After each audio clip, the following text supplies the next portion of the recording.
I've got 1:30. Let's get started with the Ways and Means General Fund Committee. Ms. Harper, if you'll call the roll. Representative Reynolds. Here. Representative Blackshear. Here. Representative Ball. Here. Representative Bracy. Representative Easterbrook. Representative Gibbons. Representative Lamb.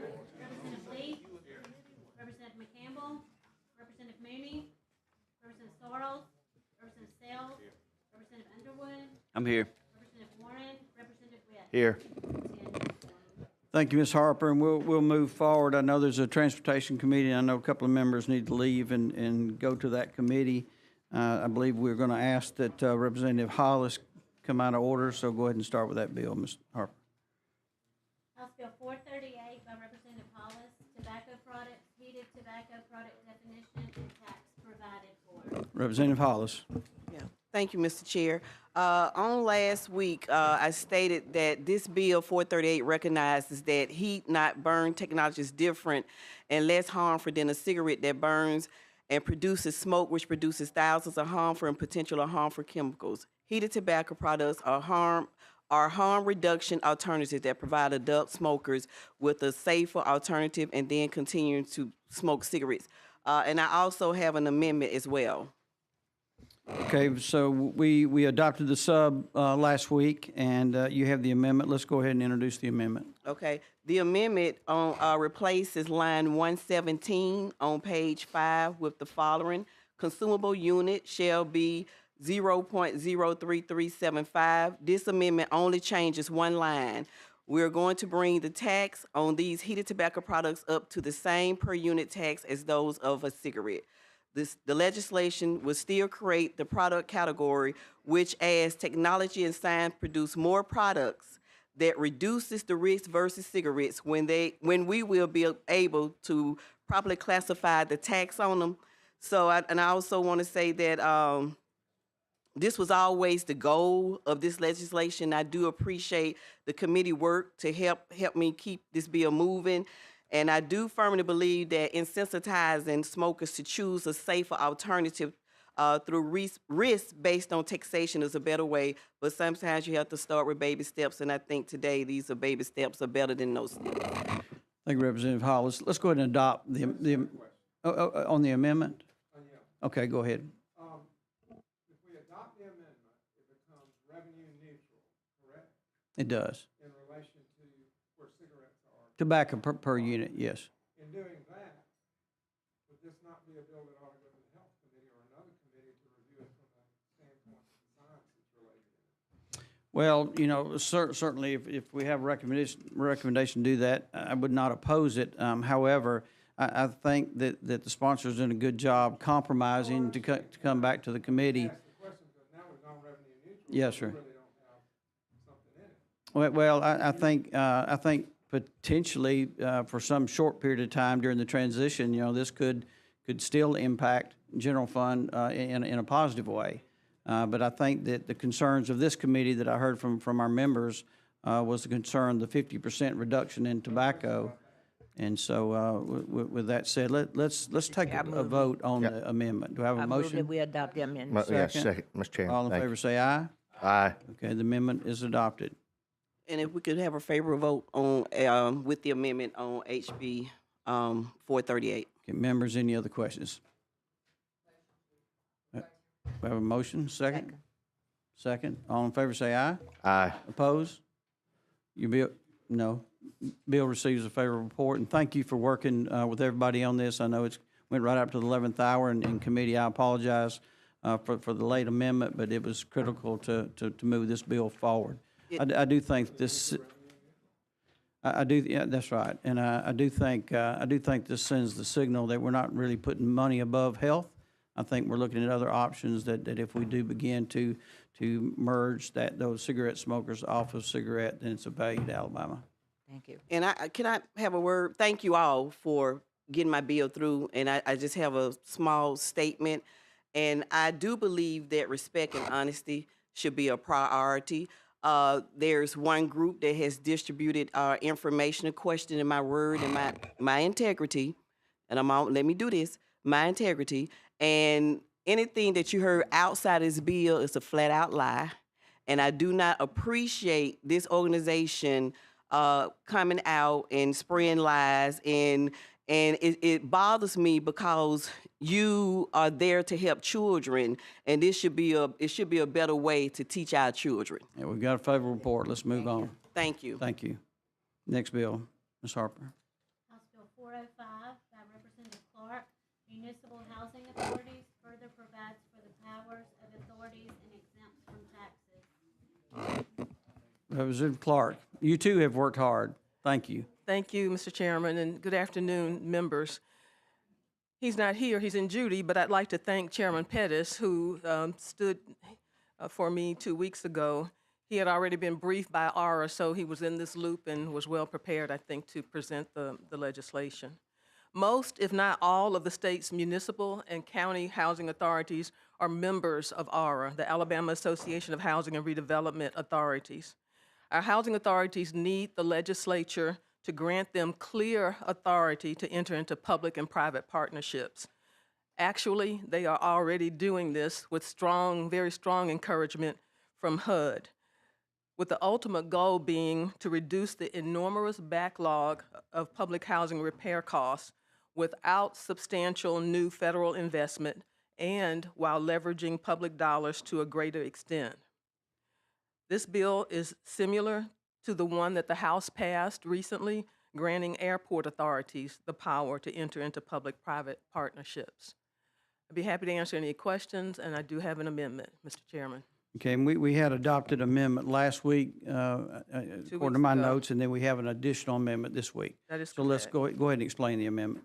So the amendment, we have negotiated with several organizations, the Association of County Commissions, the Realtors, and more recently with contractors, specifically AGC, the Associated General Contractors, and also with the Contractors Association. And what the bill does is make it clear that housing authorities are exempt from taxes, but the private developers are not. That was a primary concern, and I hope this amendment clears that up. Okay, on HB 405, entertain a motion.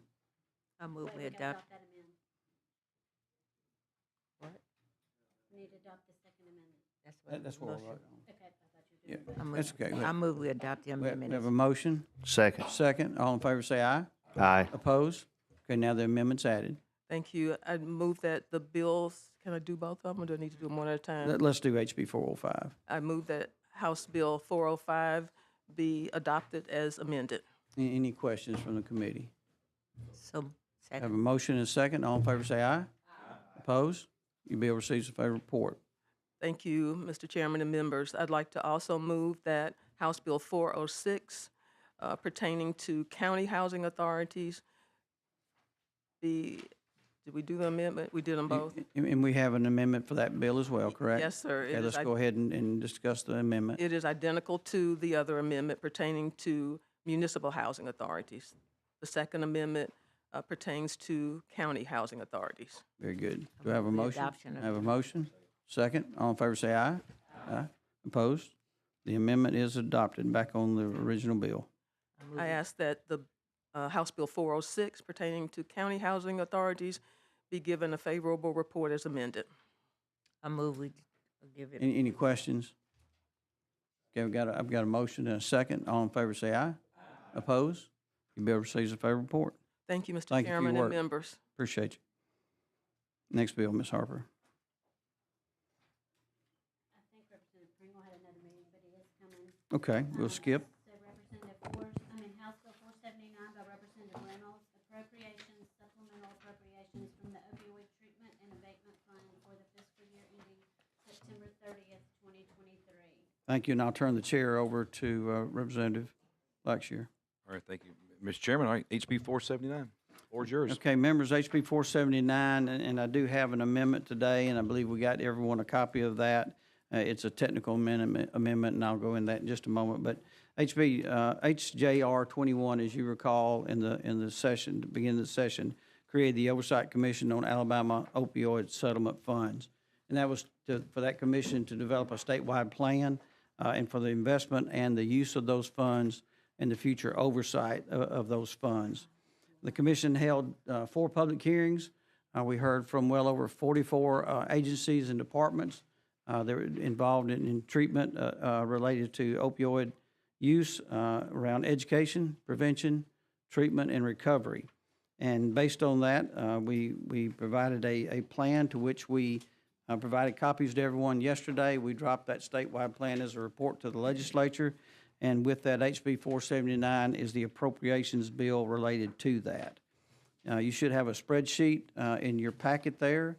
You'll see that the Department of Corrections, $1 million for MAT treatment, medically assisted treatment, pardons and paroles for substance abuse disorder, recover and facility services, expansion of prevention services, and then a program to streamline, navigate services related to those parolees associated with state benefits or care.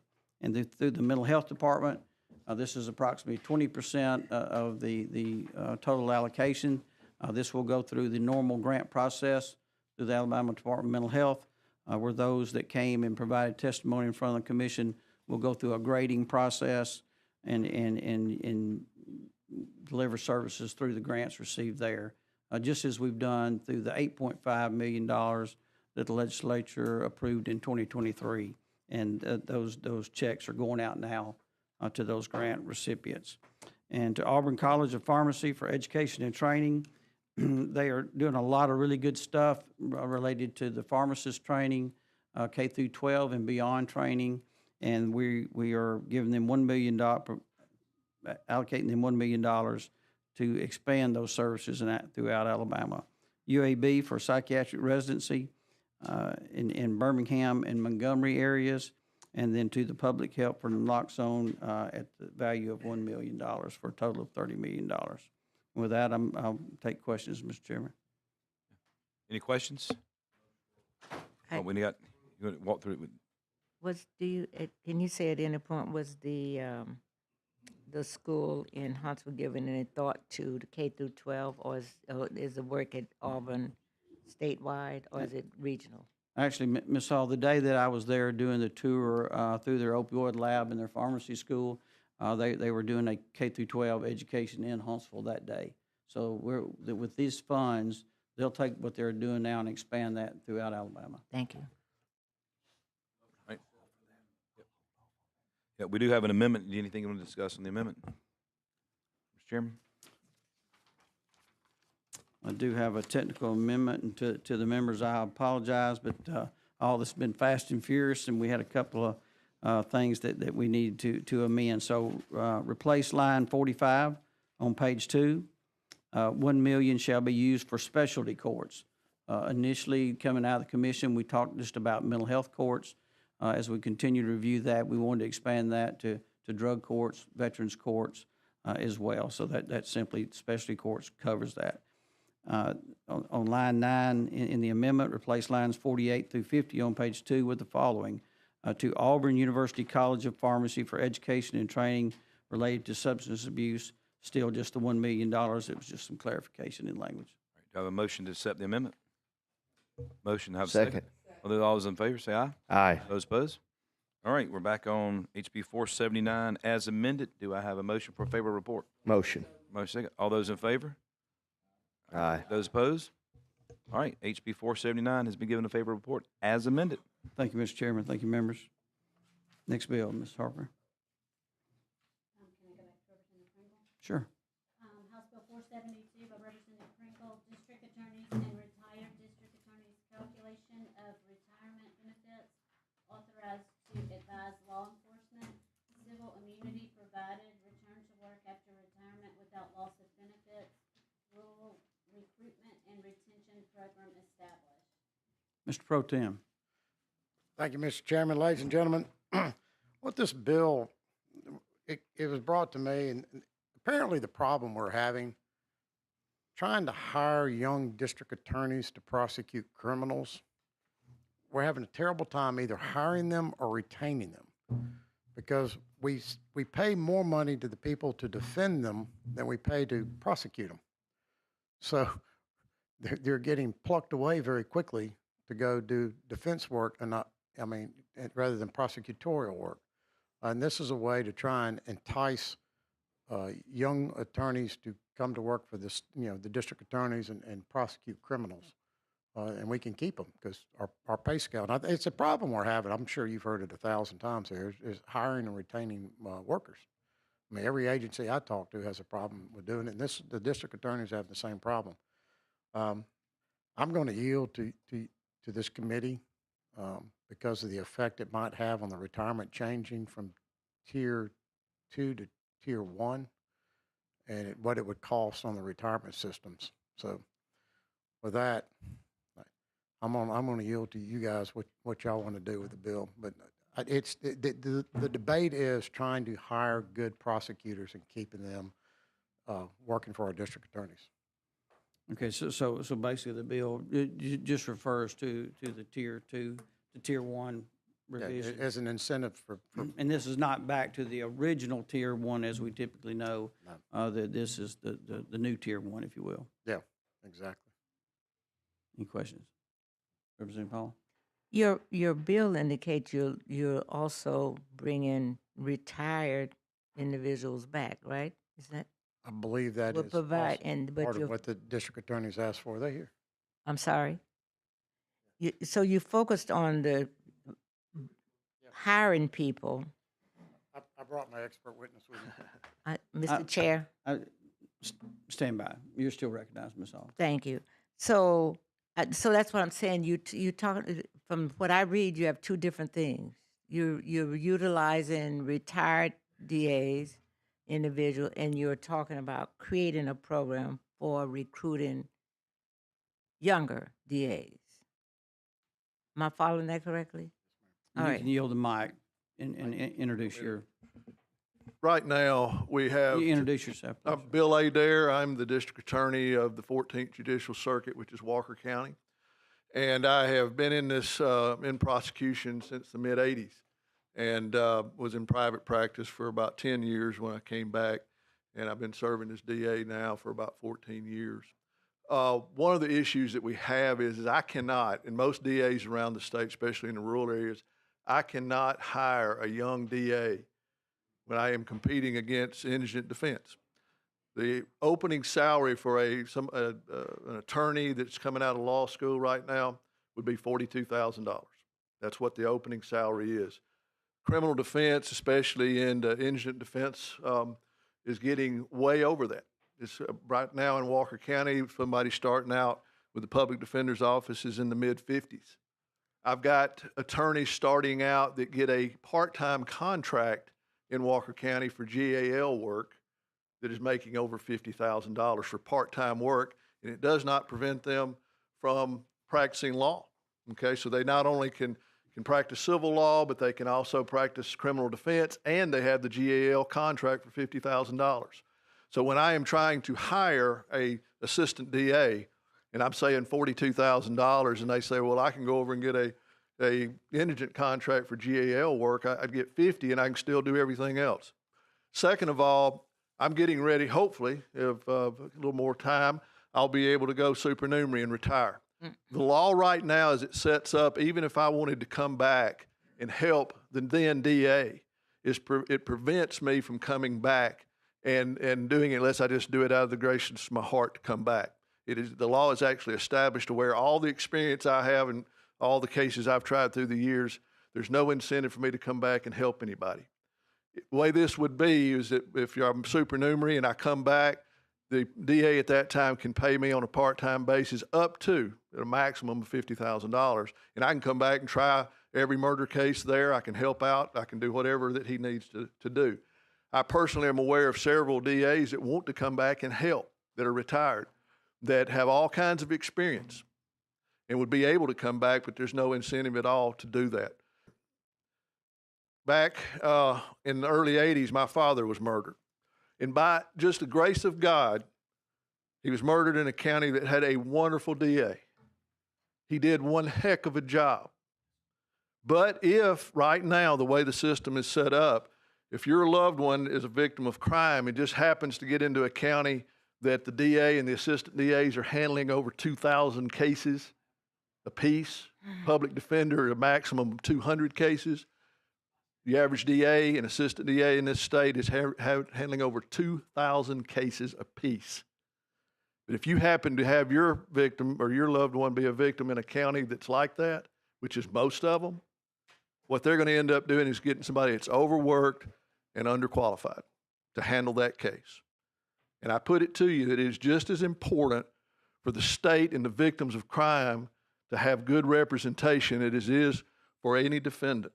And what this bill will do is it will help us to retain people that are already there and to attract people in. Right now, if I go out and say you're going to make $42,000 a year and you're going to be tier 2, you know how many people I'll have apply for that job? 0.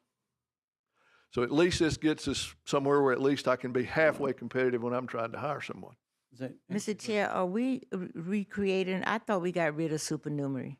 Yeah, this last session, I think the session before last, we had the DA retirement fund, and they're in the same thing as the judges, the DAs are. But you still have everybody's grandfathered in. I'm fall under the old law. So okay. Yeah, when I get ready to retire, I'll fall under the supernumerary law. Right. But even the retired folks are not in a position where it makes, like if they fall under the retirement for DAs, there's no incentive for them to come back and help either. Well, I think that's the case for most people that are retiring. If they wanted to come back, they don't have the incentive to. But right now, I've got investigators that have had 30, 40 years of experience that I can hire part-time. The state has saw fit, and it's a wonderful thing to be able to get somebody to come back part-time. And I don't have to pay them benefits or anything like that. The experience that they bring to the table is unmatched. And members, if I could, I do not see anything from RSA related to the impact on the actuaries. So I would be a little reluctant to call you to vote on this bill without having that in hand. Thank you. Yes, sir. I understand that this would only apply to new hires, the people already retired and stuff. It would I not think be it's impacted. everybody that is presently employed that they would be able to do this. Right now, there's approximately 300 DAs that this would apply to, assistant DAs in the state. It's a very limited number. We don't expect the physical note on this is going to be substantial at all. And I don't think RSA is going to have a lot of trouble with it as long as it's all done together. Mr. Pro Tem, if you will, I'll ask to carry your bill over to call the chair. If there's not any additional questions, let's follow this back up when we have some actuaries related to. Thank you, Mr. Chairman. Ladies and gentlemen, I appreciate that. Thank you, Mr. Pro Tem. Next bill, Ms. Harper. Senate Bill 154 by Senator Albritton, sheriffs in Category 2 and 3 counties, salary may be set by the county commission. Chairman Albritton, welcome. Thank you, Mr. Chairman. Appreciate you having me back. I was here last week. We presented this bill that would allow county commissions in categories 2 and 3, meaning those counties with populations of 200,000 and more, to have control over the sheriff salaries. Now, we were working out some details, and if you look, I have one amendment that I'd like to present. I'd like to go ahead and present that now. Yes, sir. Go ahead and explain your And amendment. on that, it's on line 38 on page 2. It changes that language to may increase the salary of the sheriff of the county once during the term of office. So basically, it keeps a single pay raise through one term. Whether it's in the middle of the term or the end or the beginning, that's up to them, but only one term. And still only an option to that local government. Precisely. Just an option. It's not mandatory in any way. Inviting it, I don't know. Any questions on the amendment? Entertain a motion. I have a motion. A second. All in favor say aye. Aye. Opposed? The amendment is adopted. Thank you. I'd entertain any questions on the bill that I haven't answered or misanswered last week. Any questions from committee? Representative Bracy. Thank you, Mr. Chairman. Senator. How are you? Good, my friend. How are you doing? I'm all right. You know, we would have been the best ones for the other. Yeah. I think so. I wanted to ask you, because I do have some concerns, not going to try to stall the bill now. We did have some of this answered last week, but what's the county commission's position on this, because it's kind of seemed like it's all over the place with this being a constitutional type position. A lot of county commissioners don't feel that they should be setting the salary for the sheriffs in their counties. We talked about small counties where people are related, small towns, everyone grew up together, friends, setting salaries for friends or family. What's the county commission's position on this? I think overall, the reports I've gotten, and this has come about because of my contacts with a couple of counties, Mobile and Baldwin being a couple of them. I think Montgomery is one, and some others. I think they're in favor of this. It gives them the latitude to accomplish what they need to get their quality people in and to pay them. They don't have to deal with us, all right, which is in their minds a great blessing. So I think we're all in favor of that. I have been working with the ACCA, who is here watching over everything I'm accomplishing today, trying to. Okay, and I guess I just wanted to make sure when I saw that, I wanted to make sure that they were good, good with. As of our last conversation, we were friendly, yes, sir. Yes, sir. And my one last thing is I questioned if Montgomery was going to be amended from the legislation last week, and you mentioned that they were not. Are we still on the same page on that? I think so. Look, I may be confused about that because I'm unsure of what the population of Montgomery is, but Mobile is certainly involved in this. Mobile and Baldwin are because of the last count. And that was part of the how can I say, understandings or arguments from the legal aspects of whether it was the 1990 census or the most current census. And I don't think Baldwin can be in it because it's class 2 and 3, right? Correct, 2 and 3. Yeah, so Baldwin wouldn't be in it. This would be specifically for Mobile and Montgomery. It depends on the population. I think there's arguments whether Baldwin is, but it doesn't matter. Baldwin is pretty well taken care of at this point anyway. Yes, sir. As far as the sheriff is concerned. Okay. All right. Thank you. Thank you, Mr. Chair. Any other questions? According to the census, Montgomery is included. They have 200,603, so they made it by 603. Okay. Actually, just a comment that you were talking about with the commissions setting the pay and stuff. Right now, you got state representatives basically setting the pay, and there's only one of us. There's a county commission. They have to convince the whole bunch to do it. So I would like to do this for all categories before it's sooner or later. I think that's better. That it's coming out of their budget, not the state's budget. They're the ones paying for it. Just a comment. I'll ask you to work with the sponsor. I will. Thank you. Well, I'll wait till next year. Thank you. It's too bad we know each other. Yeah. Yeah. He's hard headed. Close together. Any other questions? Okay, we're back on the bill. Do I have a motion? Have a motion, second? A second. Second, all in favor say aye. Aye. Opposed? Your bill receives a favorable report. Thank you. Thank you, committee members. Thank you. I'll entertain a motion to adjourn. I thought we had one Oh, more. I'm sorry. Oh, you've got another bill. I'm sorry about that, Mr. Chairman. We can adjourn without it. SB 319. And that's a good bill. Go I ahead. think it's a great bill. There's others that would disagree with that. Thank you, Mr. Chairman. This is best explained. I'm going to read a paragraph on page 2 of this bill, lines 38 through 41. And this is the summary, not the summary, but it explains the meat and potatoes here.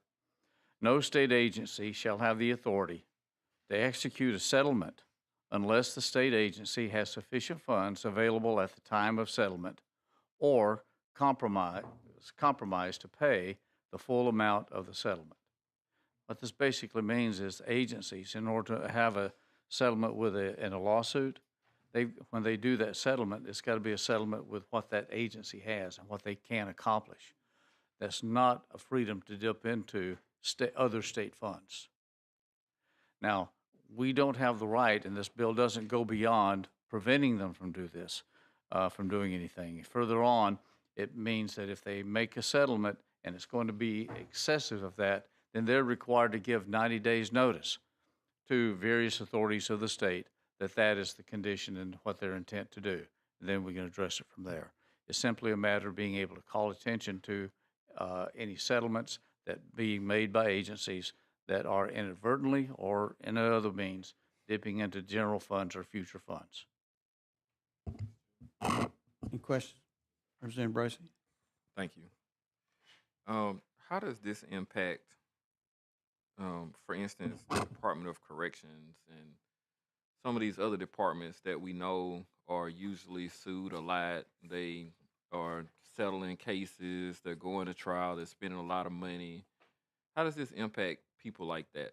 It just gives them the opportunity to settle within the means that they have. It doesn't prevent them from settling. We can't prevent them from settling. Right. But it does make them stop and think, can I settle on what I have? Do I need to go into court? Do I need to give notice and seek other members' counsel on where we're going? It puts another, I won't say stopgap, it puts another opportunity for review of whether a settlement is proper or not. Right. And I guess what I'm asking is, sometimes it's probably not always better to go to trial. Would this force them to a position of No, it saying doesn't. that I have to go to trial because I don't have the resources to settle? It doesn't force them. It doesn't do that. But it does cause them to make a pause and figure out, should I take a trial? What can we prove or not prove? Too often times, and maybe I'm wrong on this, but very often it's easy to settle with someone else's money rather than to defend your position. Okay. All right. Thank you, sir. Mr. Chairman, what would the process be once they've decided, well, we're at a stalemate here? What's the next step? You mean as far as who do they contact? They contact general fund, or I mean, oh yeah, in fact, that's how does spelled that out work? in the bill, and it is listed in there, and I can read through that if you like. But it's several folks. At least 90 days before, and I'm reading on page 2, lines starting at 44. Entering into a settlement shall provide the proposed terms of the settlement to the governor, attorney general, speaker, pro tem, chair of the House Ways and Means, chair of the House Representatives Ways and Means General Fund, the Senate Education Trust Fund, and the Senate General Fund, and the finance director, and the director of the LSA. Do they have to agree on it? No, doesn't have any requirements Just on that. It make, that's requires the point. notification. They just notification. Exactly. They're not parties to it. It's simply notification, because that gives an opportunity then for all the other state folks to come in and have a say, if you will, of what can we do or not do. Just put some more eyes on things when it comes to the settlement. Any other questions? Anything that makes things more transparent and accountable, it's got to be a solid thing. I remember one of the first things I learned about the first month and a half working for a public company. And I said, man, didn't we have a great event? And a senior vice president said, you really know how to spend other people's money well. It stuck with me. It made me realize, the budget's important. You got a budget, and you just got to stay in it. Does that sound, Representative, that I have the most gracious Honorable Mooney's support? I'll entertain a motion on the bill. All right, motion second. All in favor say aye. Opposed? You have a favorable report on Senate Bill 319. Thanks, sir. Thank you, Mr. Chairman. Thank you. Members, remember, next week we will modify the schedule. Instead of our traditional committee meeting on Wednesday, we will meet on Tuesday to take up a couple of bills we have left over on the agenda, and then we'll go right into the budget bills. And then we hope for 10:30 we'll get official notification from Diane. 10:30 on Tuesday. That should give everybody time to drive. And then we will be doing a joint briefing with the caucuses on Wednesday and be on the floor hopefully by Thursday. All right. Entertain a motion to. Put that in my calendar for me. We're adjourned.